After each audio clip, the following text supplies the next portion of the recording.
नमस्कार, आप देख रहे हैं पंच न्यूज एनसीआर और मैं हूं आपके साथ मानवी ठाकुर। शुरुआत करते हैं आज की खास खबरों से। देखिए, इस देश में जो कानून बना था रोजगार का, इस दुनिया में बहुत सारे देश हैं, किसी भी देश के अंदर कानून नहीं है। योजनाएं हैं, स्कीम्स हैं, मन माने तरीके से लोग कभी कभी रोजगार देते थे। जब राजस्थान में अकाल पड़ते थे तब रिलीफ वर्क होता था, तो अधिकारी, प्रशासन के लोग, एमएलए एमपी मन माने तरीके से सीमा बांधते थे, इतने दिन काम करेंगे, इसको काम देंगे।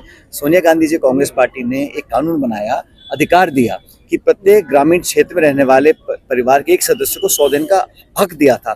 धीरे धीरे इसको कमजोर किया गया। मुझे याद है 2014 में जब प्रधानमंत्री मोदी पहली बार सदन में बोल रहे थे तो कह रहे थे कि ये नरेगा जो है ये कांग्रेस की ऐतिहासिक भूल है। 11 साल तक इस स्कीम को उन्होंने चलने दिया, लेकिन धीरे धीरे इसको खोखला किया। अब इन्होंने इसका नाम बदला है जो महात्मा गांधी जी के नाम पर था, और मुझे खेद है, इस देश में बहुत सारे ऐसी परियोजनाएं हैं जिनका नाम पहले कुछ और था। लोग नाम बदलते हैं महात्मा गांधी का नाम रखने के लिए, पहली बार गांधी जी का नाम बदला जा रहा है। ये किसकी डिमांड पे किया गया, जानकारी किसी को नहीं है। हम लोग विरोध कर रहे हैं कि नरेगा जो एक गरीब तबके में इस देश में जो खाई बन गई है, आज हम सब जानते हैं, अमीर बहुत अमीर हो गया, गरीब बहुत गरीब हो रहे हैं। तो सबसे कम तबके के लोग हैं, सबसे निर्धन लोग हैं, उनके पास ग्रामीण क्षेत्रों में एक सुरक्षा कवच था। हमारे यहाँ बीमा नहीं है, स्वास्थ्य सुरक्षा का कवच नहीं है। एक आर्थिक सुरक्षा कवच कांग्रेस यूपी सरकार ने दिया था, उसको ये खोखला करना चाह रहे हैं। और क्या बहाने दे रहे हैं कि करप्शन पकड़ा गया। 11 साल में सरकार आपकी है, राज्यों में सरकार आपकी है, अगर करप्शन हुआ है तो पकड़ने सजा दें उसको।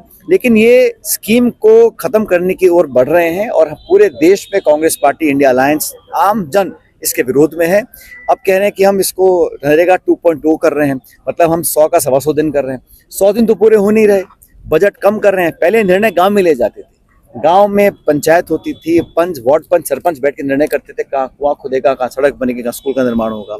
अब केंद्र पूरा केंद्रित कर दिया गया है, राजधानी से निर्णय होंगे कि कौन से काम कर सकते हैं। बजट की सीमा लगा दी गई। पहले कोई सरपंच अगर एक्टिव होता था तो कोई सीमा नहीं थी, 100 करोड़ के काम में गांव में हो सकते थे। अब बजट की सीमा लगा दी है। और पहले 90-10 का रेशो था, 90% भारत सरकार पैसा देती थी, 10% राज्य सरकार देती थी।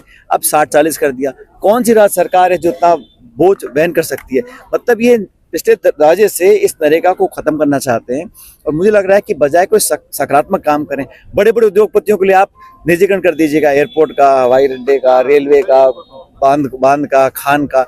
और जो गरीब तबका है, जिसके पास एकमात्र साधन था अपने जीवन में एक सुरक्षा, विश्वास पैदा करने का कि हमें कल कुछ नहीं हुआ, हमारी जेब में 2 रुपये आएंगे, उसको धीरे धीरे खत्म करना चाहते हैं। इसको लेकर पूरे देश में हम आंदोलन कर रहे हैं। मैं अलग अलग राज्यों में गया हूँ, सब जगह इसका विरोध है, क्योंकि दबी जुबान जो भाजपा की सरकारें हैं जहाँ राज्यों में, वो भी नहीं समझ पा रहे हैं और ना ये विश्वास पैदा कर पा रहे हैं कि वो स्कीम को आगे लागू कर सकते हैं।